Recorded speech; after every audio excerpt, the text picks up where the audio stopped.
Buenos días México, buenas noches Hyrule, mi nombre es Chucho y están en Retrojuegos. Te invito a suscribirte, darle like si te gusta y activar la campanita. El día de hoy hablaremos acerca de La Leyenda de Zelda.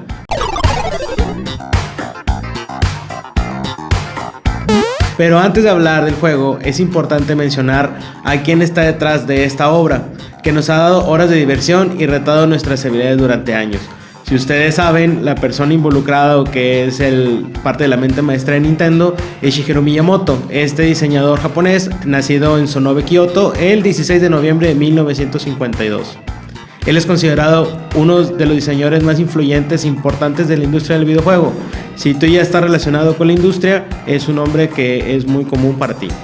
Shigeru Miyamoto creó varios juegos para Nintendo, lo que viene siendo Donkey Kong, Mario Bros, Zelda, que obviamente hablaremos de la saga el día de hoy, y Star Fox. Miyamoto empezó a trabajar en Nintendo en los 70s como diseñador gráfico. Su primer proyecto vino con Donkey Kong en el año, si no me falla la memoria, en 1981. Se convirtió en un éxito y dio lugar a la creación de otros personajes, empezando con Mario. Miyamoto también trabajó en otros juegos como Punch Out, si lo han recordado, tenía una versión con Mike Tyson en el Nintendo y luego por ahí unos problemas que hubo, se cambió ya a un personaje genérico y se hizo otra versión de Super Nintendo, pero bueno, se los recomiendo. Después, en los 80 se tiene la oportunidad en el Nintendo Entertainment System o NES, la creación del juego de Legend of Zelda y Super Mario Bros, que como a la fecha son pioneros en la industria y hicieron prácticamente lo que es una gran historia, o son pioneros en lo que es la historia de los videojuegos.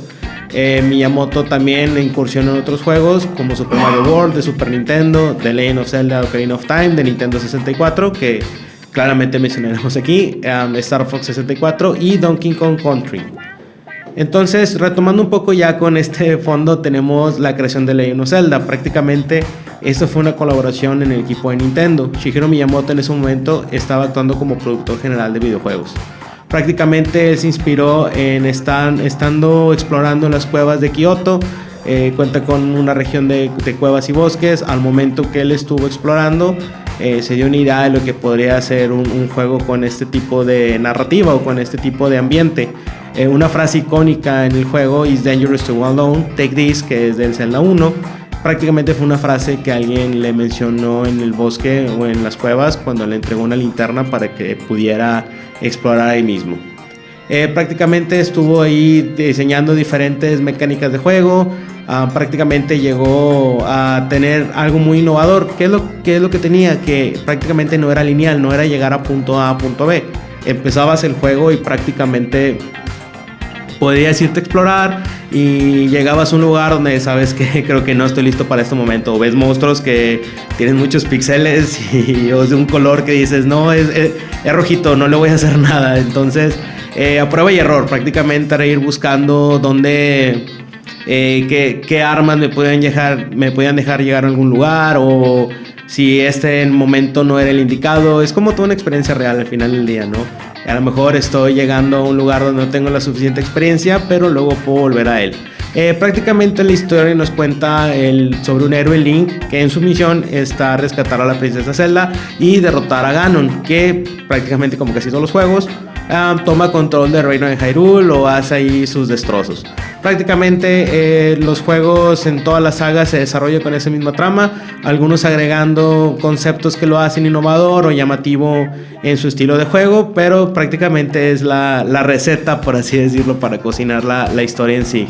Y bueno, hablando un poco sobre Link, algunos dicen que él es como el eslabón por su nombre, diciendo en inglés Link, entre la idea de nosotros jugadores y el reino de Hyrule.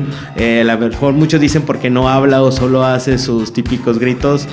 La verdad, como random facts, si han jugado King of Fighters, es el mismo actor de voz que Joe, el que hace los torbellinitos. Pero bueno, eso se los dejo como dato extra. Y bueno, algo que mucha gente discute en Zelda es su cronología. Hasta ahora es un tema un poco confuso. Prácticamente hasta yo creo que en la última década fue cuando se le empezó a dar cierta forma o ciertas líneas a la historia, ya que el momento que sale Skyward Sword, que fue para el Nintendo Wii, se trata del inicio de la historia entre Link, Zelda y Ganon.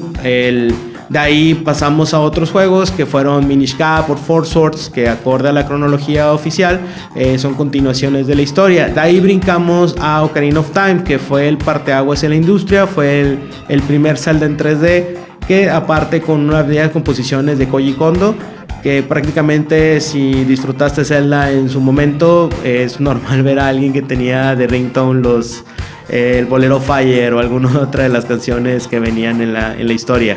Y bueno, ¿por qué es tan emblemático aparte de Ocarina of Time? Prácticamente aquí la historia o la cronología se parte en tres. Tenemos una línea donde Link prácticamente murió y el ciclo de reencarnaciones se corta. Tenemos uno donde Link triunfa de niño y otro donde Link triunfa de adulto. Entonces prácticamente se tiene ahí una saga de diferentes juegos acorde a la línea que estemos siguiendo, siendo la del héroe caído la que tiene aún más partes, como Link to the Past, que fue también un pionero en el Super Nintendo, que prácticamente ofrecía una aventura más colorida. La verdad yo lo disfruto mucho en comentario personal, pero ahorita hablaremos un poco más de él. El Oracle of Season and Oracle of Ages, que también fueron para el Game Boy.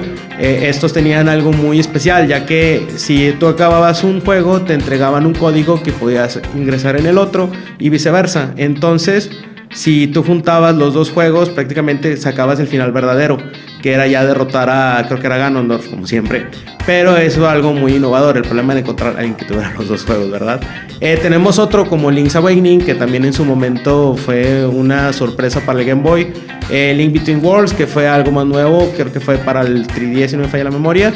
Y tenemos otros como El Origen de Todo, Legend of Zelda y Adventure of Link, que en su momento mucha gente esperaba lo mismo en Adventure of Link, que viene siendo el Zelda 2, pero fue prácticamente un juego totalmente distinto a la temática, haciéndolo muy difícil para algunos jugadores y con muchos errores de traducción, pero ya les contaré un poco más de eso. Y bueno, en otros juegos que acorde si Link triunfó de niño, tenemos el Majora's Mask, que también en su momento fue un juego muy llamativo.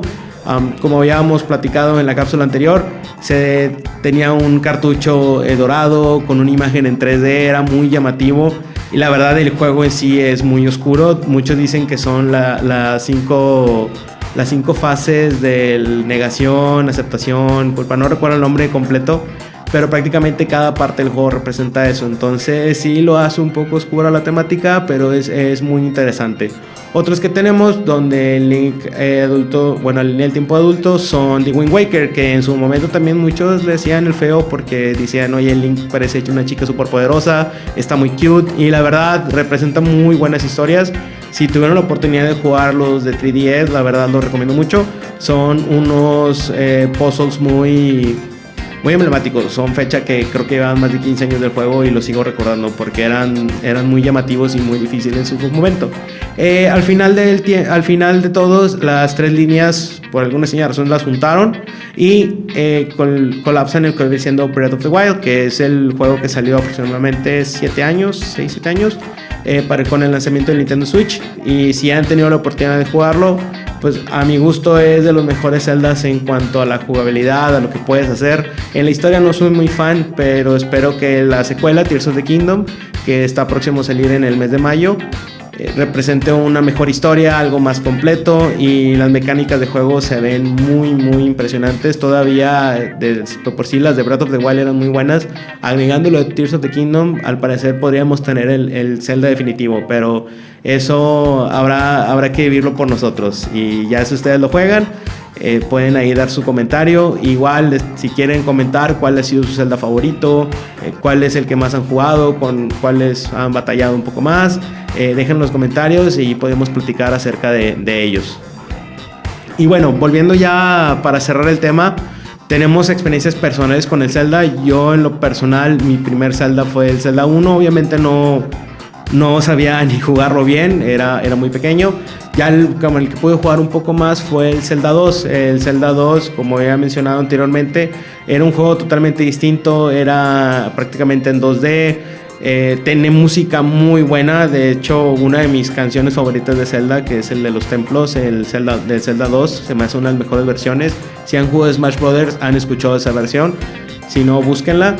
Y la verdad, pero ya de ahí brincamos a Link to the Past, que para mí es mi Zelda favorito. Me gusta mucho que es un juego muy completo.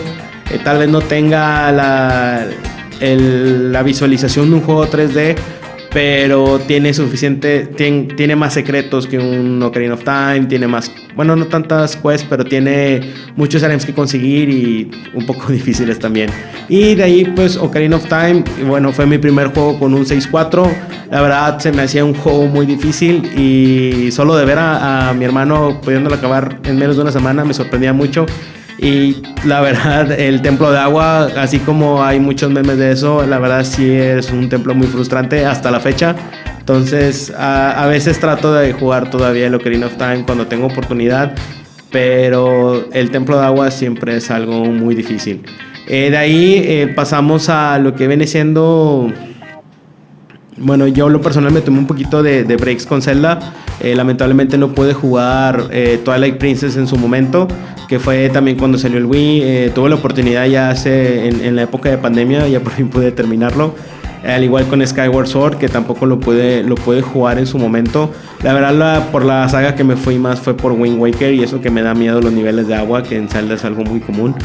Y la verdad me gusta mucho cómo se va desarrollando la historia del juego en sí, el cómo tienes a un Link que es prácticamente un donadie en luchar prácticamente contra su destino y conseguir su objetivo. Y en fin, la verdad creo que la saga de Zelda es muy bonita, mucha gente le fascina mucho, gente que se tatúa la Trifuerza y demás cosas, es muy fan, ¿no? La verdad creo que sí es algo fundamental de Nintendo, sentirte que exploras el misterio desde la música de que traes un templo y es algo desconocido, y más cuando en el Ocarina, por ejemplo, que ya son con temáticas de bosque, fuego, hielo, oscuridad, y algunos pueden ser un poco tétricos. Obviamente estamos hablando de hace 20 años y es algo difícil de comparar ese sentimiento de miedo al tener más de 30, por ejemplo. Pero en sí es una aventura muy fantasiosa, y pues al final es recordar que todos podemos tener un poco de coraje y de valor y de sabiduría. En fin, el mundo de Zelda es algo muy bonito y próspero, y espero siga creciendo. Espero que Tears of the Kingdom sea muy buen juego. Y bueno, por ahora sería todo. No olviden suscribirse, denle like, y si quieren que hablemos de un tema en específico, por favor déjenlo en los comentarios. Soy Chucho y nos vemos.